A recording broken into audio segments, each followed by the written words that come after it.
ضرورت اور تقاضے ہوں گے وہ بھی پورا کرے گا، اس خیال سے کسی کو چیز دینا۔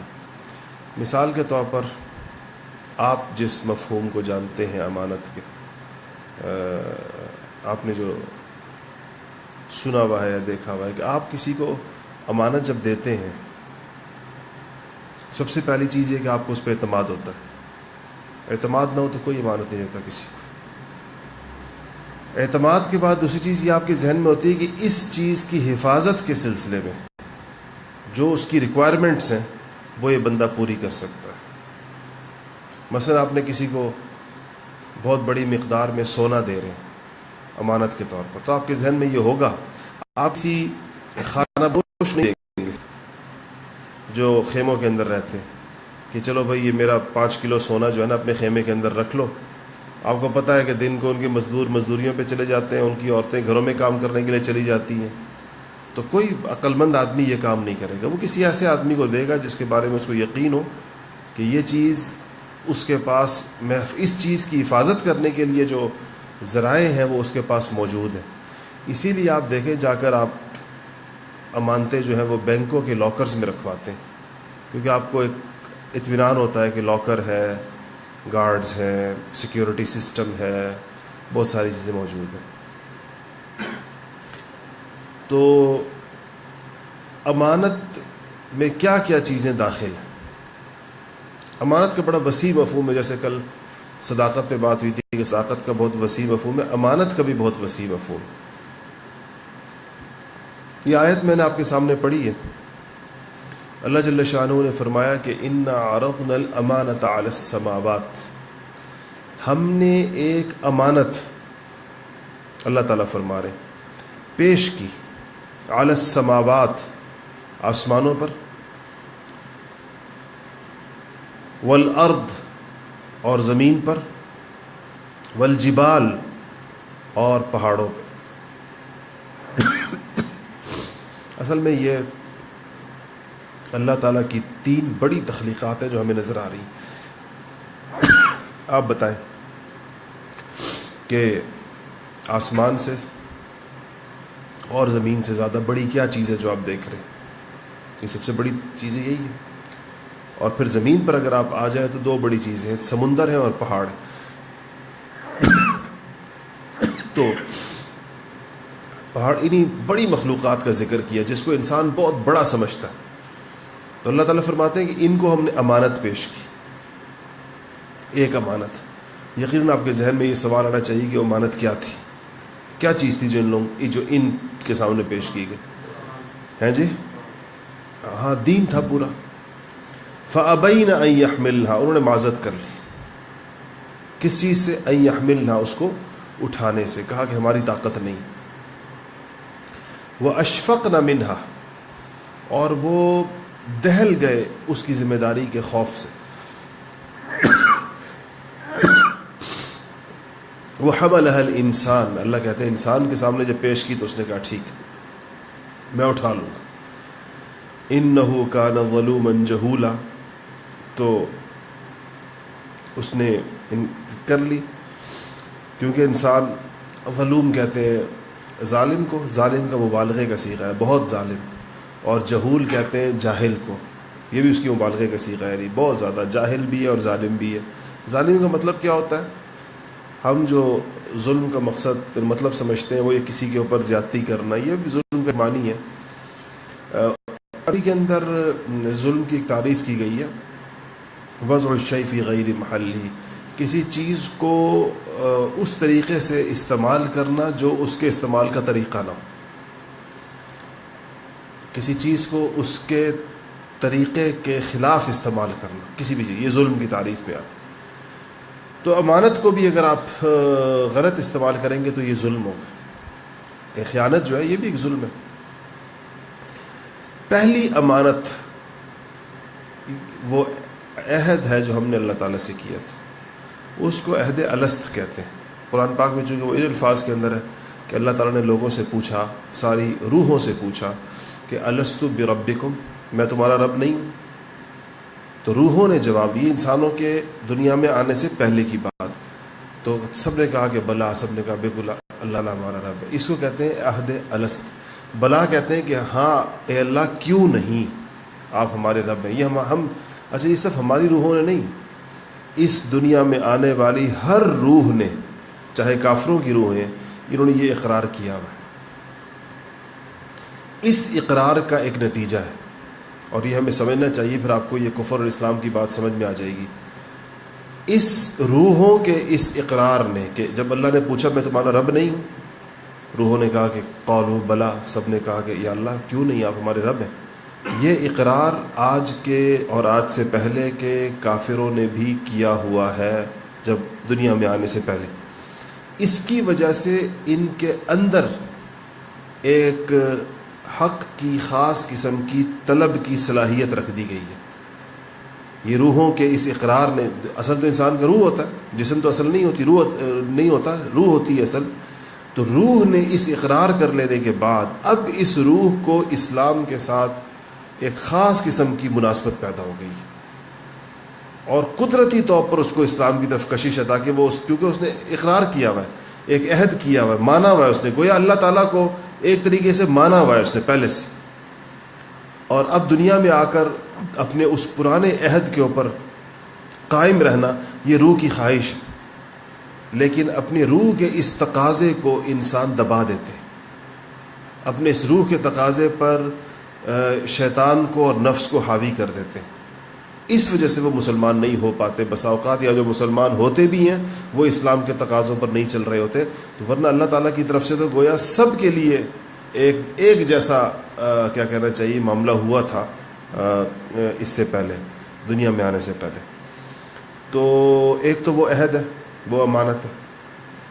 اس امانت کے بارے میں ہر انسان کو سوچنا چاہیے کہ میں نے اس کے اندر میں امین ہوں یا میں خائن، میرا شمار کن لوگوں میں ہوتا. امانت کی ذمہ داریاں اور امانت کے تقاضے پورا نہ کرنے کو خیانت کہتے ہیں. اور آدمی دو میں سے ایک ضرور ہوتا ہے، یا وہ امین ہوتا ہے اور یا وہ خائن ہوتا ہے. یا وہ امانت کے تقاضے پورے کر رہا ہوتا ہے یا وہ خیانت کر رہا ہوتا ہے. تو ہم بھی ہر چیز پر یہ سوچتے رہے کہ ہم اس معاملے میں امین ہیں یا خائن ہیں. تو اللہ تعالیٰ نے ہم سے پوچھا تھا کہ میں تمہارا رب نہیں ہوں. ہم سب نے کہا تھا کہ اللہ تمہارا رب ہے. اب ہمیں یہ سوچنا چاہیے کہ ہم نے اس عہد کو نبھایا ہوا ہے یا نہیں. اللہ تعالیٰ کو رب سمجھ رہے یا نہیں سمجھ رہے.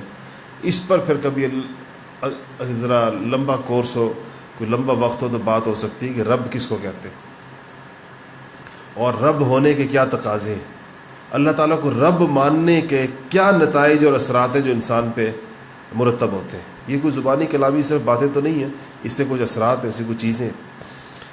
پھر زندگی امانت اللہ تعالیٰ کی، اسی لیے خودکشی حرام ہے. ورنہ اگر دیکھا جائے کہ زندگی امانت نہ ہوتی تو اپنی جان لے لینے میں کسی اور کا کیا نقصان ہے. ایک آدمی اپنے آپ کو مار رہا ہے، کسی اور کو نہیں مار رہا، خود کو مار رہا ہے. تو اس میں یہ کیوں حرام کیوں ہے اور کبیرہ ترین گناہ کیوں ہے؟ اس لیے کہ زندگی کیا ہے؟ امانت ہے. زندگی بھی امانت ہے، یہ اعضاء بھی امانت ہے. آپ کے پاس اور میرے پاس جو آنکھیں ہیں، جو کان ہیں، یہ جو جتنے اعضاء ہیں، یہ سارے کے سارے امانت ہیں، ہماری ملکیت نہیں ہے. ملکیت میں اور امانت میں فرق ہوتا ہے.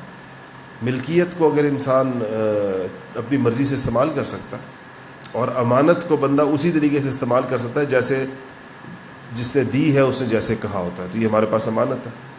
تو جسم، زندگی امانت ہونے کے بعد جسم امانت ہے. اللہ تعالیٰ نے قرآن میں کہا ہے کہ اللہ تعالیٰ تمہاری آنکھ کی یعلم خائنۃ الاعین، تمہاری آنکھ کی خیانتوں کو جانتا ہے. مطلب یہ ہے کہ ہم نے تمہیں آنکھ دی ان کاموں کے لیے، تم ان کو ان کاموں میں استعمال کر رہے ہو جن کاموں کے لیے ہم نے نہیں دی، یا جن کاموں کی ہم نے اجازت نہیں دی. اس خیانت کو ہم جانتے ہیں. یعلم خائنۃ الاعین، اعین عین کی جمع ہے، اور عین عربی کے اندر آنکھ کو کہتے ہیں. اور خائنۃ الاعین کا مطلب آنکھ کی خیانت ہے. وما تخفی الصدور، صدر کہتے ہیں سینے کو. یہ جو پورا ہے سینہ کہلاتا ہے، اس کے اندر جو وہ لوتھڑا ہے وہ قلب کہلاتا ہے، دل کہلاتا ہے. دل اور سینے کا فرق تو آپ سمجھتے ہیں نا. نہیں، سینہ وہ جگہ ہے جس کے اندر دل ہے.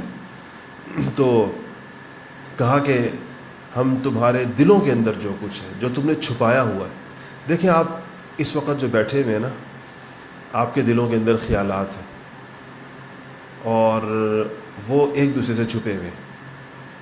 میں نہیں جانتا کہ آپ کے دل میں کیا ہے اور آپ نہیں جانتے کہ میرے دل میں کیا ہے، لیکن اللہ تعالیٰ ہمیں بار بار یہ یاد دہانی فرماتے ہیں کہ میں جانتا ہوں کہ تمہارے دلوں کے اندر کیا ہے.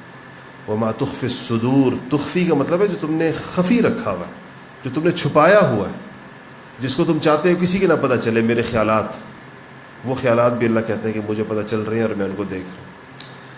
تو جسم امانت ہے، اس میں مثلا آنکھ ہے. اللہ تعالیٰ نے آنکھ دی ہے چند کاموں کے لیے. قرآن کے اندر اس کی بہت سی چیزوں کا وجہ بتایا بھی گیا. ایک تو آنکھ دی اللہ کی نشانیوں کو دیکھنے کے لیے. قرآن میں آتا بھی ہے آسمان کو دیکھو، زمین کو دیکھو. افلا ينظر، آج ہم نے فجر کی نماز کے اندر تلاوت کی، افلا ينظرون الى الابل کیف خلقت. اور تم اونٹ کو نہیں دیکھتے ہو اور پہاڑ کو نہیں دیکھتے ہو اور زمین کو نہیں دیکھتے ہو اور آسمان کو نہیں دیکھتے ہو. تو یہ چیزیں اس طرح آتا. اللہ تعالیٰ نے کہا کہ آسمان کو دیکھو اور بار بار دیکھو. آنکھ کا ایک مقصد تو یہ ہے کہ اس سے انسان اللہ تعالیٰ کی نشانیاں، جن کو آیات اللہ کہتے ہیں، آیت کے کئی معنی ہیں، ان میں سے ایک معنی اللہ تعالیٰ کی نشانی بھی. ایک تو اس کے لیے آنکھ دی ہے. دوسری آنکھ، یعنی اس آنکھ کے اس استعمال کے نتیجے میں کیا ہوگا جب آپ اس طریقے سے اس مقصد میں آنکھ کو استعمال کریں گے تو آپ کے دل میں اللہ تعالیٰ کی عظمت پیدا ہوگی، اللہ کی بڑائی پیدا ہوگی. آپ آسمان کو سوچیں، آپ زمین کو دیکھیں، آپ پہاڑوں کو دیکھیں، آپ موسموں کو دیکھیں. قرآن کہتا ہے وفی انفسکم، اپنے اندر دیکھیں، اپنے جسم کے سسٹم کو دیکھیں. اس لیے میں عام طور پر کہتا ہوں نوجوانوں سے کہ جس بندے نے فزکس اور بایولوجی وغیرہ پڑھی ہوئی ہو، اس کا ایمان اس بندے سے زیادہ ہونا چاہیے جس نے یہ مضامین نہیں پڑھے ہوئے. کہ فزکس پڑھا ہوا آدمی کے سامنے کائنات زیادہ کھلی ہوئی ہوتی ہے، اس کو زیادہ تفصیلات کا پتہ ہوتا ہے، گلیکسیز کیا ہیں اور آسمان کیسا ہے اور کہاں پر کتنے بڑے بڑے سیارے ہیں اور ان میں کتنے سورج ہیں اور ایک سورج کتنا بڑا ہوتا ہے اور اس میں کتنی ہیٹ ہوتی ہے اور پھر لائٹ کیسے سفر کرتی ہے اور ایک جگہ سے دوسری جگہ تک کتنے عرصے میں پہنچتی. کائنات کی وسعتیں کتنی وسیع و عریض ہیں. یعنی آپ نے کبھی اس موضوع پر ڈاکومنٹریز دیکھی ہوں گی، لیکچر سنے ہوں گے، تو انسان کی عقل حیرت زدہ نہیں رہ جاتی کہ کیا نظام ہے سارا کا سارا، اور اس میں ہماری دنیا کیا چیز ہے اور پھر ہماری دنیا کے اندر جہاں پر ہم بیٹھے ہیں وہ کیا چیز ہے. یعنی آپ کی دنیا، اس پوری آپ کی دنیا سے مراد یہ پوری جو ارتھ ہے، اس پورے نظام کے اندر ایسے نہیں لگتا جیسے کہ ایک بہت بڑے کاغذ کے اوپر ایک نقطہ ہو اور اس نقطے کے اندر اپنا آپ تو انسانوں کو چیز نظر نہیں آتا اس میں کہ میں اپنے آپ کو کدھر لوکیٹ کروں کہ میں کدھر ہوں یا میرے پاس جو کچھ ہے. آپ ان وسعتوں کے ساتھ اگر سوچیں تو اس کے اندر ہماری زمینوں کی، کسی کے پاس اس میں 5-10 کنال زمین ہے اس کائنات کے اندر، وہ اس کو کتنی بڑی چیز لگتی ہے. اس کے لیے وہ قتل و غارت کے لیے آمادہ ہوتا ہے. آپ کو پتہ ہے دنیا میں 2 مرلے کے لیے، 1 مرلے کے لیے، 5 مرلے کے لیے قتل ہوتے ہیں.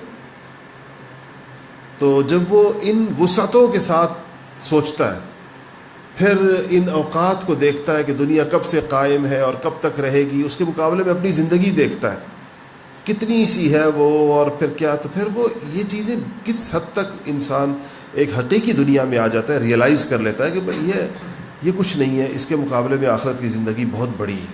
یہ کچھ بھی نہیں ہے دنیا کی زندگی، کوئی اس کی حیثیت نہیں ہے اس اعتبار سے.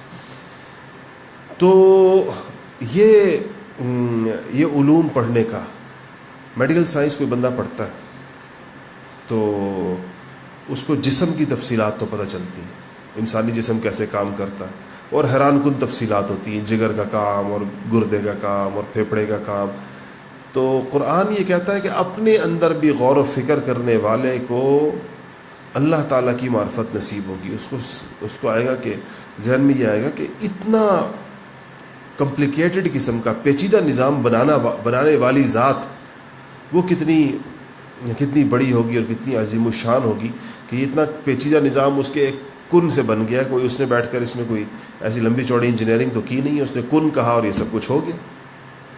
تو ایک تعلیم یافتہ، ہمارے آپ کبھی اس بات پہ غور کیجیے گا کہ ایک تعلیم یافتہ جو ہم کہتے ہیں جس کو اصطلاح کے اندر، اس آدمی کا ایمان تو زیادہ پختہ ہونا چاہیے اللہ تعالیٰ پر، اس کو زیادہ تفصیلات پتہ ہے. وہ کیوں ایتھسٹ کیوں ہو جاتا ہے ہمارے سسٹم کے اندر پڑھ کر؟ یہ جو پڑھے لکھے لوگ ہیں جو کہلاتے ہیں پڑھے لکھے، ان کی بنسبت یہ ان پڑھ دیہاتیوں کی دینی حالت بہتر کیوں ہے؟ حالانکہ اس کو تو کچھ نہیں پتہ. کبھی سوچا آپ نے اس بات؟ ایک بندہ جس نے فزکس پڑھی ہوئی ہے، ایک بندہ جس نے میڈیکل سائنس یا بایولوجی پڑھی ہوئی ہے، اور وہ انسانی جسم کی تفصیلات سے، کائنات کی تفصیلات سے زیادہ واقف ہے، اس کی نسبت ایک ان پڑھ کسان جو اس سب سے واقف نہیں ہے، اس کا ایمان زیادہ کیوں ہے، حالانکہ اس کا 1000 درجے زیادہ ہونا چاہیے؟ اس کی وجہ یہ ہے جو ہمیں سمجھ میں آتی ہے کہ ہمارے نظام تعلیم میں ان چیزوں کو اللہ تعالیٰ کے ساتھ ریلیٹ نہیں کیا جاتا. یہ سب کچھ بیان کرنے کے بعد نا اوپن اینڈڈ چھوڑ دیا جاتا کہ بس ٹھیک ہے کائنات اتنی بڑی ہے تو بس اتنی بڑی ہے، کیوں بڑی ہے یہ نہیں بتائیں گے، اور یہ سب کا نتیجہ کیا نکلا یہ بھی نہیں پتا، بس یہ پتہ چل جائے کائنات بہت بڑی ہے، اور ایک مسلمان کو بھی پتہ چل گیا بہت بڑی ہے، غیر مسلم کو پتہ چل گیا بہت بڑی ہے. دونوں کے نزدیک اس کی وسعت کا تو علم ہے، لیکن اس وسعت کا تعلق یعنی اس مخلوق کی عظمت تو بیان ہو گئی، لیکن اس کے بعد خالق کے ساتھ اس کو جوڑا نہیں کیا کہ اس مخلوق کی عظمت کے بیان کا مقصد یہ نہیں تھا کہ خالق کی عظمت بھی ساتھ بیان ہو جائے گی. اس لیے آپ نے دیکھا ہوگا کہ فزکس مخلوق کے ساتھ تو گفتگو کرتی ہے، خالق کے ساتھ نہیں کرتی. آپ نے کبھی فزکس کے لیکچر میں سنا یہ کہ ساری مخلوق کے بیان کے بعد کچھ خالق پر بھی بات ہو کہ یہ تو ساری بات ہو گئی جو بنی ہوئی چیز ہے، بنائی کس نے، تو اس پہ بات نہیں ہوتی. اور جب اس سے بات نہیں ہوتی ہے تو بس ہمارے ذہن کے اندر بھی، ایک دہریے کے ذہن کے اندر بھی، ایک ایتھسٹ کے ذہن، ایک جیسے خیالات پیدا ہوتے ہیں، سب نتیجہ نہیں نکلتا. قرآن کی آیت نے اقرا پڑھی تو سوال پیدا ہوتا ہے کیا پڑھے؟ تو اگلی آیت ہے بسم ربک الذی خلق، کہ پڑھو اس کے نام سے جس نے پیدا کیا. مطلب یہ کہ تم جو کچھ پڑھو اس کا تعلق ہونا چاہیے پیدا کرنے والے کے ساتھ، اس کو جوڑنا چاہیے اس کے ساتھ. یہ نہیں کہ بس صرف پڑھو، خالی پڑھو، پڑھ کے آخر میں کیا نتیجہ نکلا کہ جناب وہ جو تھوڑا بہت ایمان پہلے تھا اس سے بھی چھٹی ہو گئی. پڑھنے کا نتیجہ تو یہ نہیں نکلنا چاہیے کم سے کم انسان کا. اور آج آپ اپنی یونیورسٹیوں میں، اپنے کالجوں کے اندر آپ دیکھیں تو آپ کو نظر آئے گا کہ یعنی آہستہ آہستہ اب تو ایک فیشن بنتا جا رہا ہے. کچھ چیزیں ایسی ہیں جو فیشن بن گئی ہیں. ان میں سے ایک فیشن یہ ہے کہ اپنے آپ کو اگر کسی نے انٹلیکچوئل ثابت کرنا ہو کہ میں بہت بڑا انٹلیکچوئل ہوں تو کہے گا کہ میں نان بلیور ہوں. اس سے یہ خیال ہے کہ نان بلیور ہونا بڑی عقل مندی کی دلیل ہے اور کسی بہت بڑی تعلیم کا نتیجہ ہے کہ بندہ جب بہت زیادہ پڑھ لیتا ہے تو اس کے بعد اس کا اثر اس کے اوپر پڑ جاتا ہے. یہ ایک ہر دور کے مختلف چیزوں کے وہ آتے ہیں، کیا کہنا چاہیے، ادوار آتے ہیں یا فیشن آتے ہیں، ٹرینڈز آتے ہیں. یہ آج کل کا اس پچھلی 1 صدی کا تقریباً ہونے کو ہے. بدقسمتی سے اسلامی درسگاہوں میں، اسلامی درسگاہ کہتا ہوں مسلمان جس میں اکثریت کے اندر ہو، چاہے وہ کچھ بھی پڑھ لیں، کوئی علم بھی پڑھ لیں، تو مسلمانوں کی درسگاہوں کے اندر یہ فیشن بھی آیا ہے کہ وہ بڑے فخر کے ساتھ کہتے ہیں کہ ہم نان بلیور ہیں اور ہمیں کسی چیز پر یقین نہیں ہے. یہ جب کوئی تہذیب شکست کھاتی ہے تو پھر اس کے اثرات آہستہ آہستہ خیالات اور افکار کے اوپر پڑنے لگ جاتے ہیں. اور یہ بدقسمتی سے یہ صدیاں جو ہیں، یہ گزشتہ 1-2 صدیاں پوری دنیا کے مذاہب اور ادیان کے لیے بڑی چیلنجنگ صدیاں ثابت ہوئی. اور اس میں باقی مذاہب کوئی مسائل پیدا ہوئے، اسلام کو بھی یہ مسئلہ پیدا ہوا ہے. اور اس وقت آپ لوگ جو یہاں آئے ہیں، میں آپ کو ایک بات عرض کروں،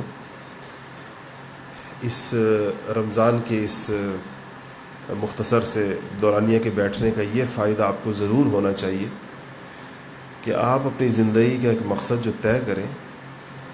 ایک بہت قیمتی مقصد ہے جو آپ لوگ اگر چاہیں تو اپنا بنا سکتے ہیں، اور وہ قیمتی مقصد یہ ہے کہ آج مسلمان نوجوان کا اعتماد اسلام پر سے یا اٹھ گیا ہے یا کم ہو گیا.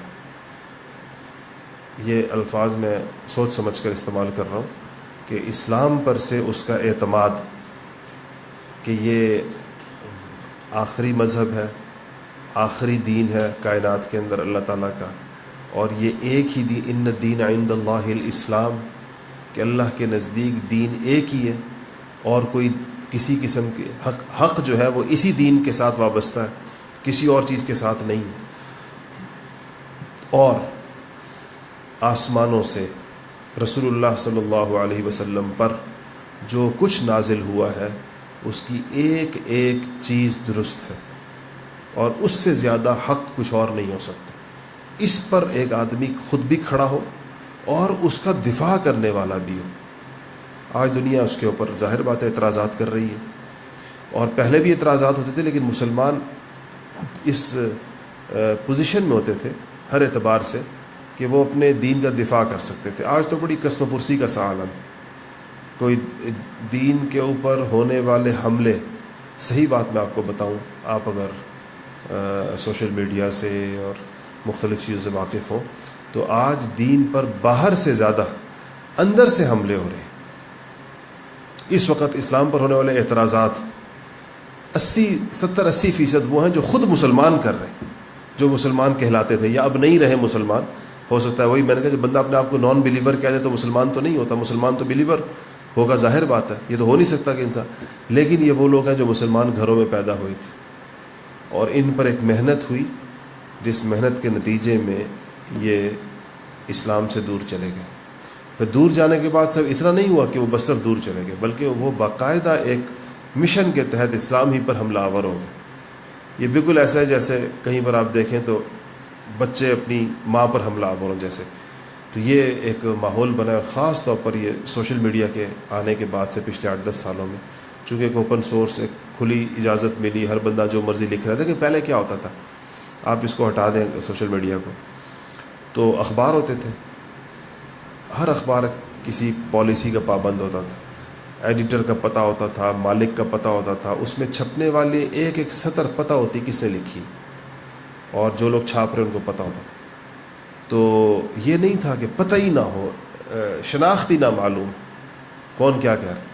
یہ آج کل اب جو آپ جس ماحول کے اندر آپ لوگ ان چیزوں کو استعمال کرتے ہیں، فیک آئی ڈیز ہیں اور فلانا ہے، اور ایک نظام ہے، اپنی شناخت کو چھپا کر آپ جو مرضی دنیا کو بتانا چاہیں، پہنچانا چاہیں، وہ آپ کر سکتے ہیں۔ اس فضا کے اندر لوگوں نے اس کا فائدہ اٹھایا ہے، اور ایک بہت بڑا لٹریچر مختلف شکلوں کے اندر سامنے آیا۔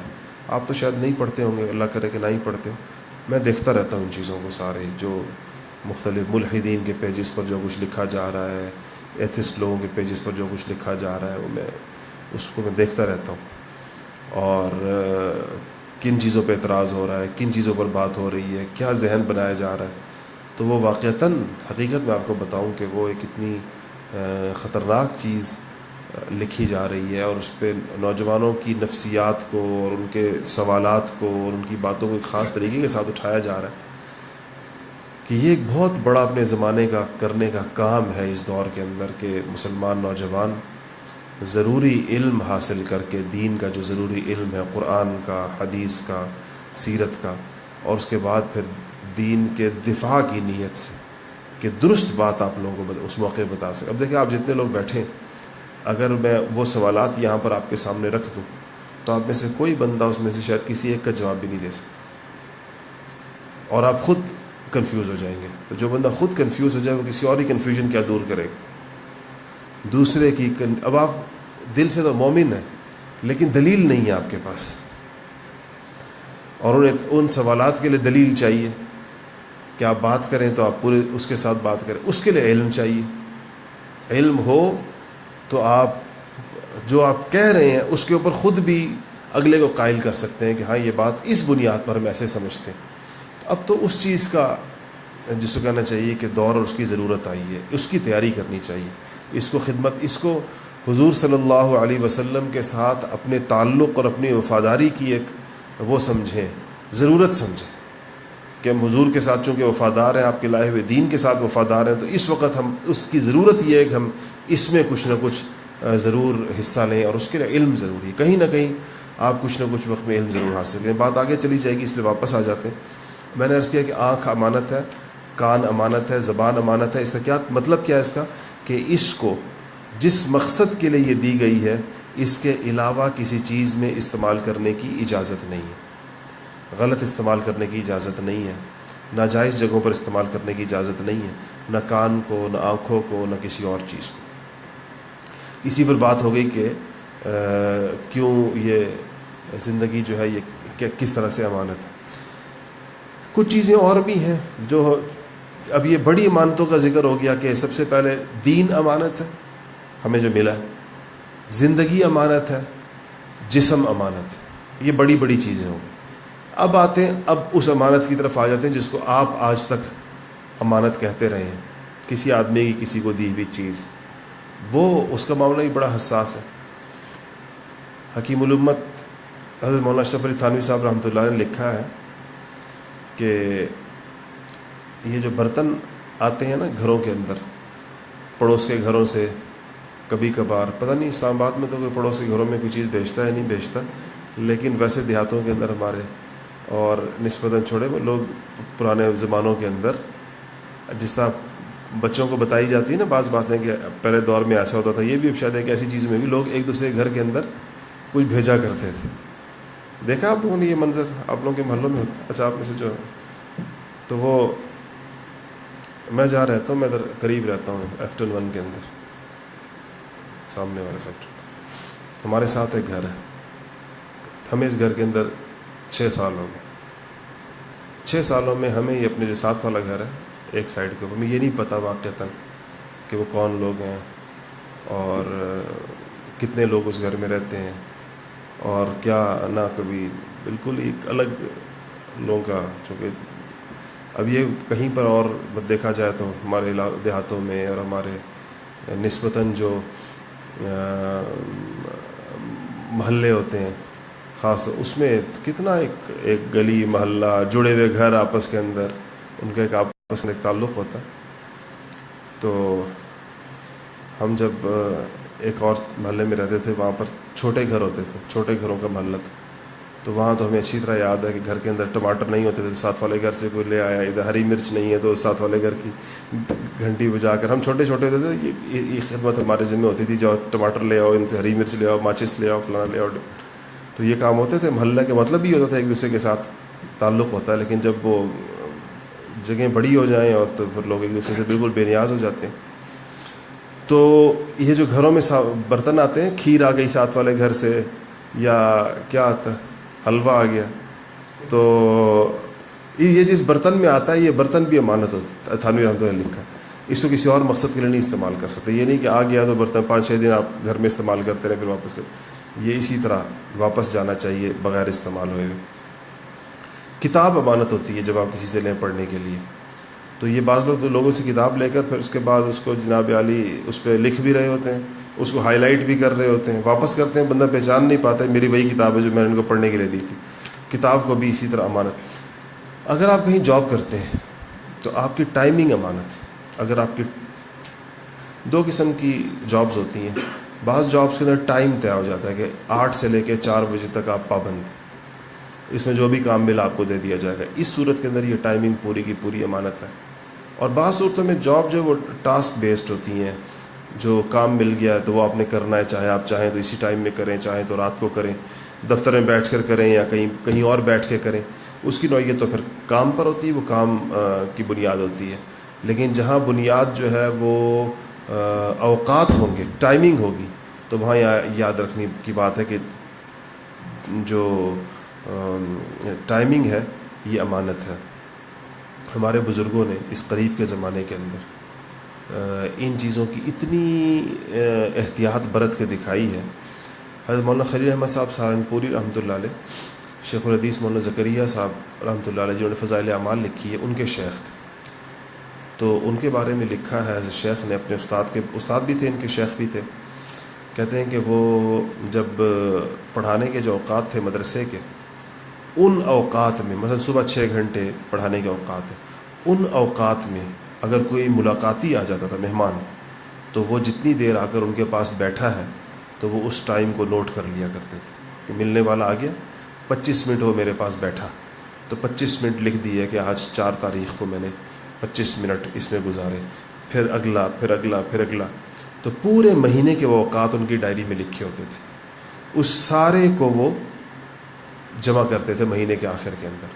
اگر وہ آدھے دن یعنی 8 گھنٹے کا اگر دن ہے ایک دن، اگر وہ 4 گھنٹے سے کم ہوتے تھے، آدھے دن سے کم، تو آدھے دن کی تنخواہ کٹواتے تھے اپنی.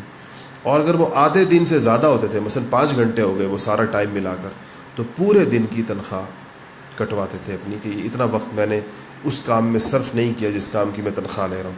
مہمان کو کیا کہنا ہے، اس سے باتیں کرنا، تو مدرسے نے ان کی ڈیوٹی نہیں لگائی تھی کہ آپ کچھ مہمانوں کو بھی انٹرٹین کریں، تو کہتے ہیں اس پر. اسی طرح کہتے تھے کہ ان کو پڑھانے کے لیے جو درسگاہ میں ایک جس طرح یہ جگہ ہے نا، یہاں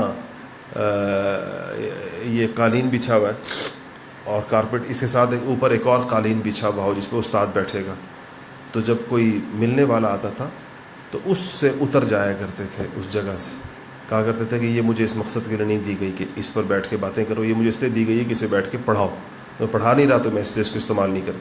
یہ امانت کی وہ آخری جس کو کرنا چاہیے کہ مثالیں ہیں تقوی کی، کہ انسان کے پاس جو چیز ہو جس مقصد کے لیے اس کو کسی ادارے نے دی ہے، کسی، اب دیکھیں نا ہم لوگوں کے پاس ہمارے آفیسز کی اسٹیشنری ہوتی ہے، ہمارے پاس اپنے آفس کی بعض اوقات اور چیزیں ہوتی ہیں جو ہمیں خاص مقاصد کے لیے دی گئی ہوتی ہیں. کتنا بے دردی کے ساتھ سرکاری گاڑیاں ہوتی ہیں یا کوئی اور چیز ہوتی ہے، کس بے دردی کے ساتھ وہ ہمارے ہاں استعمال ہوتی ہیں. اس خیال سے یعنی ہمارے ہاں اب کسی چیز کا برا استعمال کرنا ہو تو محاورہ یہ ہے کہ سرکاری ہے، کہتے ہیں نہیں کہتے لوگ، کہتے ہیں اپنی کسی چیز کو اگر آپ اس کی چیز کو برا استعمال کہتے ہیں کوئی سرکاری تھوڑی ہے. مطلب یہ کہ سرکاری چیزیں اس طرح استعمال کی جاتی ہیں بغیر سوچے سمجھے، بغیر دیکھے بھالے، بغیر خیال رکھے ہوئے. حالانکہ اگر آپ اپنی چیز ایسے استعمال کریں برے طریقے سے تو پھر بھی وہ اس کی کوئی جواز یوں نکل سکتا ہے کہ آپ کی ذاتی ہے. سرکاری کا تو مطلب یہ ہے کہ وہ امانت ہے، تو امانت کو تو برے طریقے سے بندہ. تو ہمارے یہاں الٹا معاملہ ہے کہ اپنی ذاتی چیز اچھے طریقے سے استعمال کرنی ہے اور امانت کو جو ہے وہ برے طریقے سے استعمال کرنا. یہ ایک ہمارے یہاں ویلیو بن گئی ہے، یہ ایک نارم ہے ہمارے یہاں. اس کے بعد یہ ہے کہ منصب اور عہدہ، کسی کو اللہ نے کوئی منصب دیا ہوا ہے، کوئی عہدہ دیا ہوا ہے، یہ امانت ہے، اور وہ اس کے اندر اگر اس کے تقاضوں کو پورا نہیں کرتا، مثلا دیکھیں ایک آدمی ایک ایسی جگہ پر جہاں وہ ریکروٹنگ کر سکتا ہے، نئے لوگ لے سکتا ہے، تو یہ منصب امانت ہے. اس جگہ پر اگر یہ نئے لوگ لیتے ہوئے، نئے لوگ انڈکٹ کرتے ہوئے اپنے محکمے کے اندر خیانت کرتا ہے، جان پہچان، اقربا پروری اور اپنے رشتہ داروں کو، اپنے دوستوں کو، سفارشیوں کو، ان کو لانا اور ان کو رکھنا، تو یہ ساری کی ساری خیانتوں کی قسم ہے. صحابہ کرام رضوان اللہ تعالی علیہم اجمعین نے امانت کے اندر اعلیٰ ترین پیمانے قائم کی. حضور صلی اللہ علیہ وسلم کی تربیت کا یہ خاصہ تھا. آپ نے جو تربیت کی جن اصولوں پر، ان میں سے جس طرح کل بات ہوئی تھی صداقت پہ، کہ صحابہ کو صداقت سکھائی گئی، جس کے نتیجے میں نبیوں کے بعد کائنات کے سب سے سچے ترین لوگ تیار ہوئے.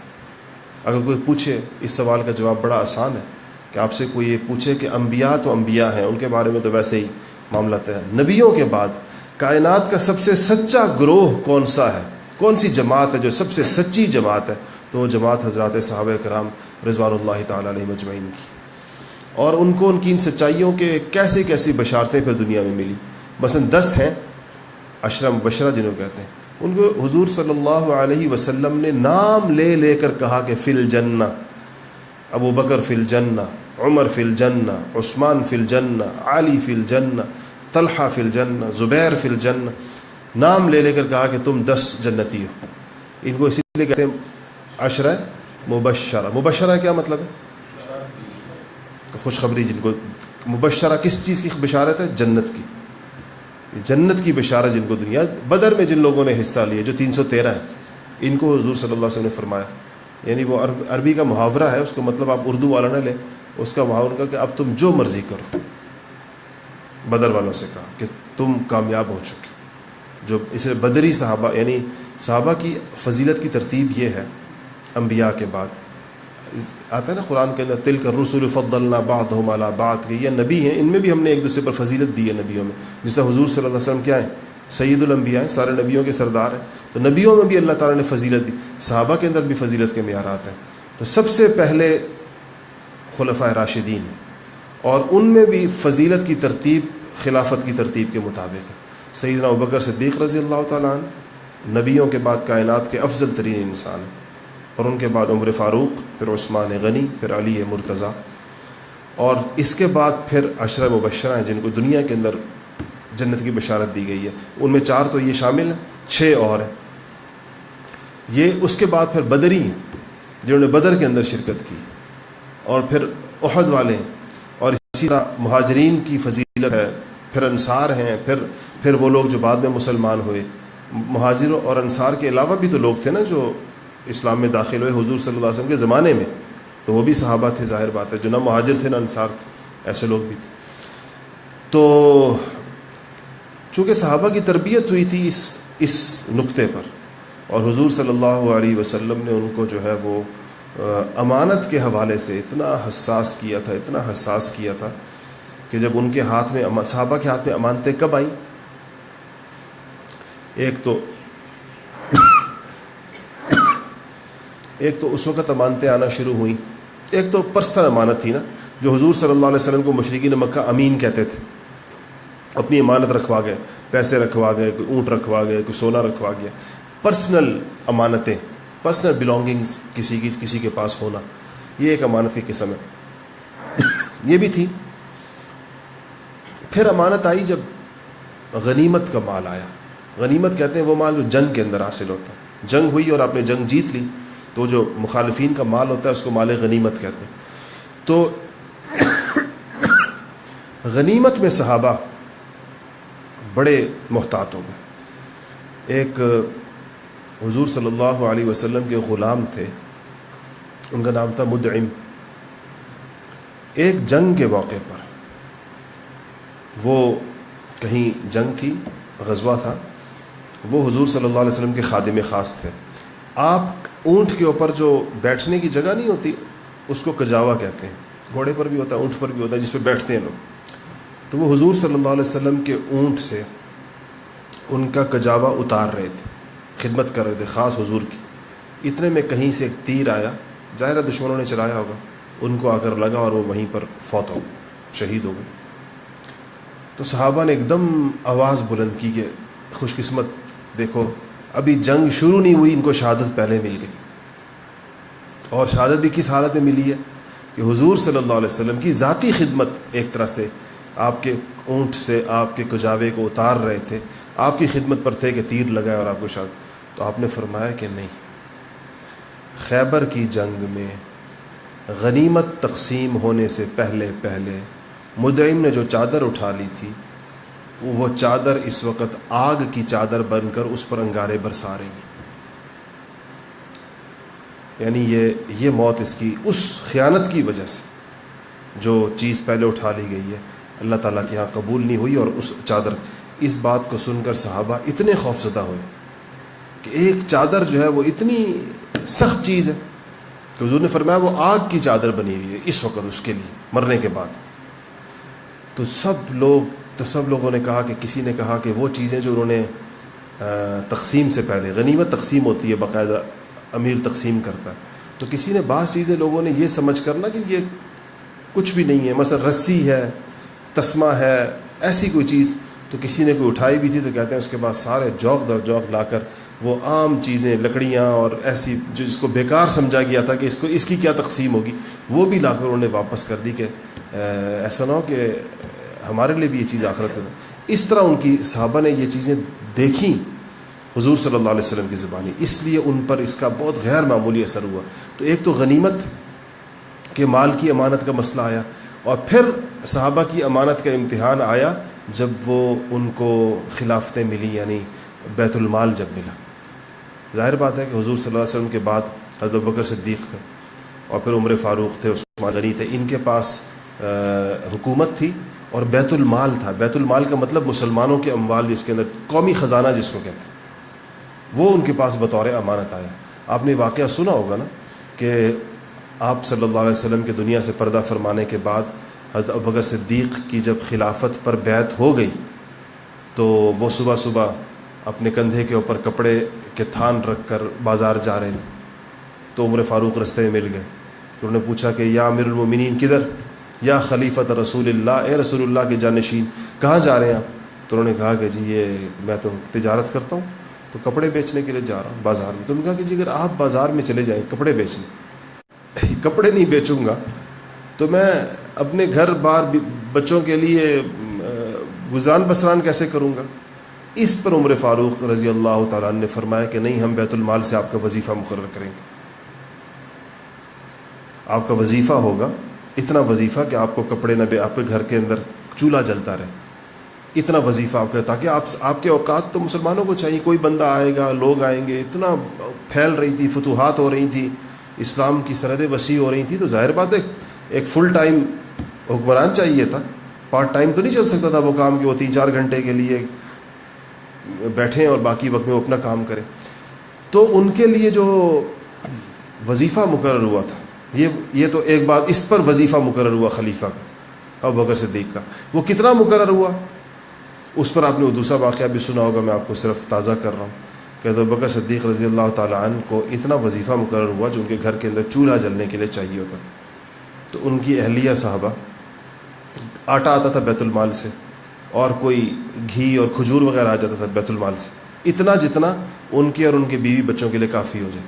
تو ان کی اہلیہ کہتی ہیں کہ کھانا چل رہا، کھانا پکتا تھا، تو ایک دن مجھے خیال آیا کہ حضرت بکر کے لیے کوئی میٹھی چیز بناؤ کھانے کے ساتھ، میٹھا جس طرح ہوتا، میٹھا کے لیے تو آتا نہیں تھا، وہ تو روٹی سالن آتا تھا، تو کہتی میں ایک مٹھی جتنا آٹا الگ کرتی رہی، اور تھوڑا سا گھی کے چند چمچے الگ کر لیے، یا تھوڑی کھجور الگ کر لی، کئی دن تک اس کو الگ کر کے اتنا وہ ہو گیا کہ اس سے تھوڑا حلوہ بن سکتا تھا، تو اس سے پھر کوئی میٹھا بنایا کہ کئی دنوں سے ایک تھوڑا الگ، تو جب یہ بنا کر دسترخوان پہ رکھا تو ابوبکر صدیق نے پوچھا یہ کہاں سے آیا ہے؟ تو انہوں نے کہا، یعنی ان کو خیال ہے شاید یہ زیادہ بیت المال والوں نے زیادہ بھیج دیا، تو انہوں نے کہا کہ یہ تو کئی دن کا تھوڑا نکالا گیا ہے۔ تو آپ نے فرمایا کہ اس کا مطلب ہے کہ جتنا نکالا گیا ہے اس کے بغیر بھی ہمارا گزارا ہو سکتا ہے، اس لیے جا کر بیت المال سے کہا کہ آئندہ ہمارے گھر جو آٹا جاتا ہے اس میں سے اتنا کم کر دیا جائے، اس کے بغیر بھی ہمارے ہاں، اس کا مطلب ہے کہ گزارا چلا ہے۔ یہ بیت المال کا تصور تھا اسلامی کہ خلیفۃ المسلمین، حکمران اس طریقے سے بیت المال استعمال کریں گے۔ جب ہم نے امانت کا تصور ہمارے یہاں سے ختم ہوا تو آج آپ کے قومی خزانے کے ساتھ کیا ہوتا ہے، ٹیکس کے پیسوں کے ساتھ کیا ہوتا ہے؟ آپ میں سے کسی کا بھی آپ صحیح بتائیں، دل سے ہم دیتے ہیں، کچھ مجبوری میں دیتے ہیں، کسی ٹیکس دینے کا دل چاہتا ہے، کیوں نہیں دل چاہتا لوگوں کا؟ انہیں پتہ ہے کہ میرا ٹیکس حکمرانوں کی عیاشیوں کے لیے استعمال ہوگا، اور کرپشن کے اندر استعمال ہوگا، اور کھانے پینے میں۔ اگر ہمیں یہ یقین ہو جائے کہ ہمارا ٹیکس ملک و ملت پہ لگے گا، قوم پر لگے گا، تعمیر پر لگے گا، ترقی پر لگے گا، صحت پر لگے گا، میرے خیال نہیں ہے کوئی ایسا بندہ ہوگا جو کہے کہ میں نہیں دینا چاہتا۔ ہر آدمی خوشی سے دے گا شاید، اور زیادہ، پھر ہم لوگ چیریٹی بھی تو کرتے ہیں نا، کتنی بڑی بڑی چیریٹیز کرتے ہیں مسلمان، تو اس سے بھی زیادہ ذوق و شوق سے لوگ دیں گے اگر صرف امانت کا وصف زندہ ہو جائے، ہمیں یہ یقین ہو جائے کہ ہمارے معاملات امین لوگوں کے ہاتھ کے اندر ہے، ہمارا خزانہ امین لوگوں کے ہاتھ کے اندر ہے۔ اور یہ کب ہوگا؟ یہ کہنے سے تو نہیں ہوگا، اس کے لیے یہ اوصاف سوسائٹی میں آپ نے پیدا کرنے ہوں گے۔ سوسائٹی میں پیدا ہو جائیں گے تو ظاہر بات ہے حکمران بھی اسی سوسائٹی سے ہی نکل کر جاتے ہیں نا، انہی انسانوں میں سے ہی وہ ہوتے ہیں۔